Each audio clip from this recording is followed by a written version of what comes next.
welcome to Milan. Thank you. And thank you for coming to the 10th Milan Breast Cancer Conference. My great pleasure.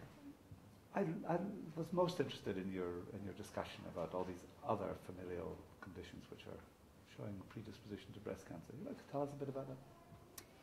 Well, we have certainly studied BRCA1 and BRCA2 in great detail, but now we are increasingly recognizing that breast cancer is part of other inherited syndromes as well, and that we will need to begin to pay attention to this as we identify people who have these conditions.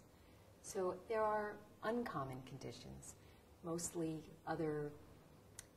maybe identified because of other diseases, gastrointestinal cancers, sometimes associated with breast cancer risk. But when we look at a family and see multiple women with breast cancer, we have to now think more broadly than BRCA1 and BRCA2. You gave a nice list of the reasons why you might not pick up the risk. Can you just rehearse those for us?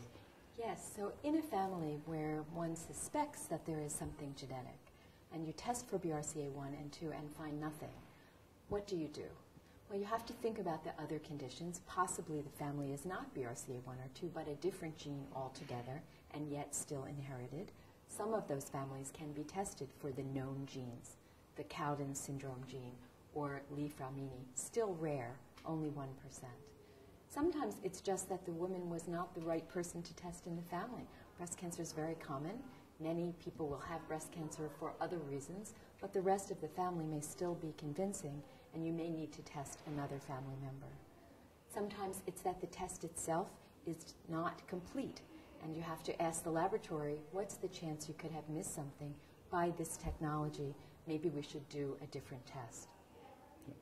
And how do you structure the management of these families now? Because you're going way outside breast and ovary surveillance, aren't you?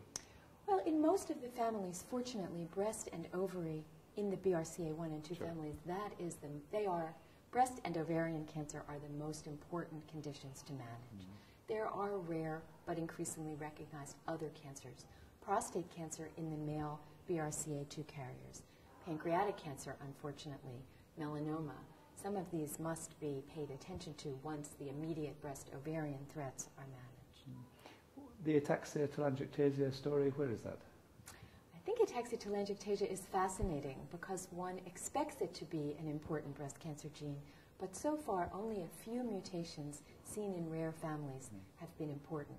Australia is the focus of most of this research, so look to them for the answers in the next couple of years. Dr. Garber, thank you so much for coming and giving us 5 minutes.